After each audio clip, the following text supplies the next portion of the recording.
How's it going, everyone? My name's King, and I just kind of wanted to do a video to kind of go through. Uh, Now that we are a couple patches into the durability update, I just wanted to take a second and kind of like look over some of the information that we've seen on the patch. If you enjoy this information or if you find it valuable in any way, feel free to drop a follow or subscribe, and I appreciate you guys coming to the channel. Sometimes I do analytical videos, especially when it comes down to League of Legends, and try to help people, maybe just read between the lines when it comes to some of the stuff that we consider meta or good or bad or whatever. Going off the break, so as you can see here, we have Wukong, Jin, Renata Glass. But when you look at it kind of like this, it's a little bit more jarbled. They're trying to fit everybody into their places and stuff. So it is a lot easier to break it down into like your top lane. So if we're looking at top lane, they normally do a ranking order, which they use their own kind of metric to figure out why they're placing the champions that they're placing in those positions. Wukong, Darius, Poppy, Olaf, Akshan. We look at this top 10 and we think, yeah, this is pretty accurate. These are pretty strong champions in the meta. They are pretty busted. But I also like to get an idea of how they're placed on the ladder kind of thing, because like Kiana being in the top lane, to me, that's like a little weird. Like, I don't think she'd be up there, but maybe she is. But then I like to adjust it by win rate. Now, when doing it by win rate, there are always going to be some outliers, especially when it comes down to pick rates, like your Aurelion Soul One Tricks that are in the top lane, boosting his top lane win rate. Zillion, same thing. But then you look at a champion like Poppy, who overall is ranked number 3, but also has almost a 53% win rate, making her fairly strong on a handful of patches that she's designed to do well in. Same thing with Shen, another tank champion getting buffed, or who has gotten buffed due to the changes to tank items and things of that nature. Likewise with Warwick. Quinn and Neeko are outliers to me because they don't fit the bruiser or the tank motif, but they do kind of fill a niche of counter angle or counterplay. So when you have like your Quins, you have the ability to kite and be a range. Same thing with Neeko, ranged top laner. Neeko provides a little bit more CC and the heft when it comes down to. I know people are playing her with a on hit build as well that I've seen, where you do like this split between APAD on hit, so you get like a Bork and a Nashor's Tooth and all this other crazy stuff. You can go with like Kraken Slayer or and Gwinsu's. It's really, really interesting stuff, and she hits like a truck. But I've seen that more in the bot lane than I have in the top lane. But this is showing me, a little bit different statistics. But outside of the two top outliers, you get 1, 2, 3. Well, if we're doing tanked, it's 1, 2, 3 tanks. Then you got 3 bruisers and approximately 2 carry-esque champions, and basically the top 10 win percentages. And moving on to jungle, they have a similar structure where they do the same ranking top to bottom, but again, looking at the win rate, you'll see Volibear, Rammus, Trundle, Taric, which is interesting because that could be a funnel pick because they still haven't fully fizzled out funneling. But you're seeing like bruiser, but closer to tank, tank, anti-tank, tank, tank, AP bruiser, tank, bruiser, tank. So I think what they wanted to accomplish is being done when it comes to this, durability patch. You're seeing a higher range, a higher number of these tank champions winning out, having higher win rates. And every little bit of that competitive edge helps when it comes to playing League of Legends. Likewise, if we move to the mid lane, let's see, I'm just going to keep it here because I'm going to inevitably change it. Because I mean, like, this is what you see when you like watch a pro guides video or like a Skillshare or something like that. And I mean, they're pretty accurate. They're just pulling information from these aggregate sites as well. But understanding, like Quinn shows up again with the highest win rate, low pick rate, but I mean, there's still something there, almost 55% in the mid lane, which is kind of telling. You might want to try to look into her counter pick, see why she's so dominant in the mid lane. But even here you have Zac, which is going to have a higher pick rate than Quinn, which is actually surprising. But Zac, Mordekaiser, Heimerdinger, a lot of your usual suspects, like Heimerdinger got buffed, so that makes sense. Zillion would make sense. with a higher health pool, because a full AP Zillion is going to effectively give you 2 full health bars. A lot of people, I don't know if they know, but Zillion's ultimate resurrects HP based on his AP. So you have somebody with 4k HP, instead of bringing them back at 1500 health, they're coming back full health, and then you have to fight through, I don't know, I'm just going to use like Scion as an example, bad example, because he has a second life passive also, but let's just say Zac. You have Scion, you have Zac with 4k, almost 5k HP, you have to fight him twice with all the disruption and CC that he provides.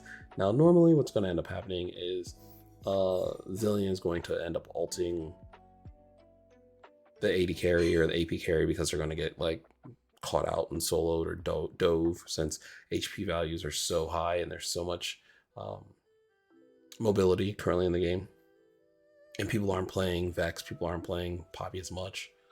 But I mean, she was up there on the other side, so that's pretty interesting. When you go down to the bot lane, I think this is the one that's the most interesting, because we know for the most part that Tahm Kench, Seraphine, and Swain, and potentially Heimerdinger are being propped up by Senna.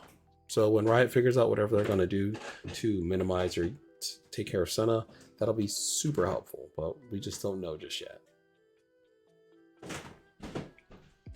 And outside of those three, I mean, Swain, it's okay by himself. Seraphine is okay by herself, but it's definitely Senna, Tahm Kench. That is the go-to bottom lane carry, support, synergy, and these other two just kind of like piggyback off of her, boosting their win rates, but also being good in their own right. But then when you look, you're seeing Jhin, Misfortune, Kog'Maw, who I would think would be higher because of percent health, and there's no Vayne. Vayne is all the way down here, and it might be due to her play rate, which is at a 10%. But Samir is up here with the higher win rate, or higher win rate slightly, higher pick rate. So it's just one of those things that's confusing. Higher ban rate too. And there's the Nico, like so that Nico bot lane. But you're seeing AP carries a lot. So if you count them, it's 1, 2, 3. I'm sure he's being played AD 4, 5, 6, 7 out of the top. Let's call it top 15. So half of your bot lane carries are AP carries, for the most part being carried by Senna. But I think that's interesting because you're getting this shift in the meta, and I think overall Riot is trying to change the way the game's played and fundamentally keep people not bored. Last but not least, let's take a look at the support role. So over here in support, this is the one that I had predicted with a group of friends. A friend of mine used to main Taric, and I was thinking once they started changing the defensive values, now I'll probably like actually click into this one just to see what he's building. But Taric is your ultimate tank enchanter. He's the only support that effectively is a frontline bruiser brawler, but also maintains healing and shielding values. Janna makes sense because she's been really strong for a long time. I still think Renata Glass is by far one of the best supports in the game. I think her overall design and kit, if they don't tweak any numbers, she is kind of like where Thresh was for the longest time, where regardless of Thresh's numbers, his kit just has a ton of utility and resourcefulness. Now this Heimerdinger one could just be a misnomer by the whole Senna Heimerdinger or something like that, or it could just be people playing Heimerdinger in the support, queuing up for Heimerdinger in the support role and doing a grenade max or something. I'm not sure. Well, I could look at it and see what they're. Nope, still a Q max. So I think yeah. And then the Taric one was the other one that I wanted to check out, right? Because if they're building tanky, that'll be great. Yeah, Locket, Fimble, this watchful wardstone that you never see, and then over here it's the same tank, so that's pretty good, and then whoa, it's not taking me back. Wait, why? Seriously, why isn't it taking me back? This is okay. Cool. Sup?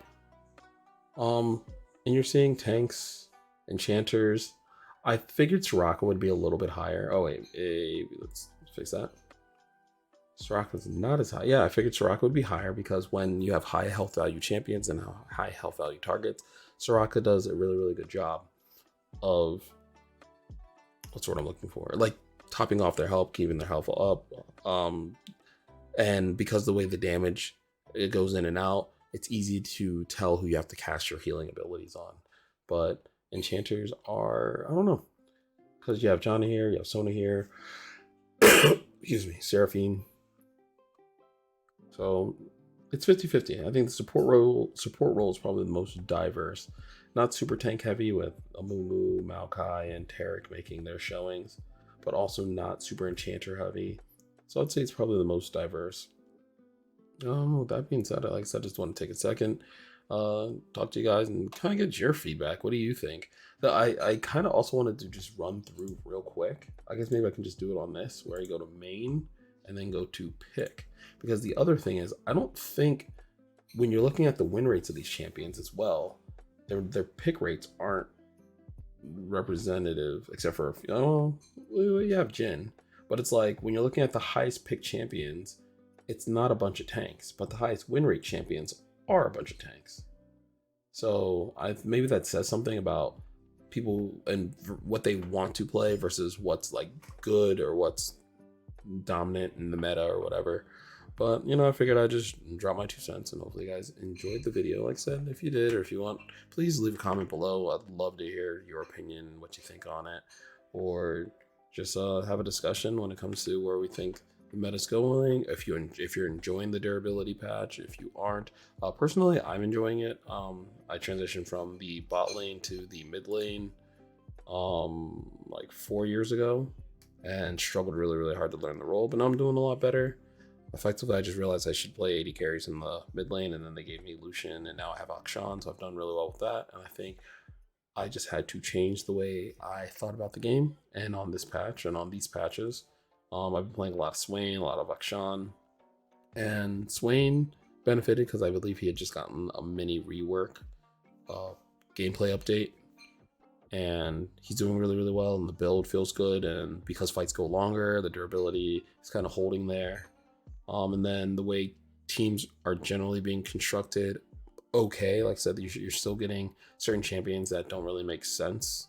Like, why would you still continue to play like an assassin or play like short range AD carries that aren't named Vayne, things like that. Shout out to Lucian. But aside from that, yeah, I think the patch is okay. I hope that they don't reverse or revert the durability changes that they made by increasing the damage output of other champions. I think there are other ways that they can buff champions by either providing more utility. The only way would be like if you provide too much utility on certain champions and they slot into that support role, or maybe they're even better junglers. But at the end of the day, I would just hate to see the changes that they've implemented that I think are going pretty well take a step back. So that's it. My name's King. Hopefully you enjoyed this video, and it's been a pleasure speaking with you. Have a nice day. Take care.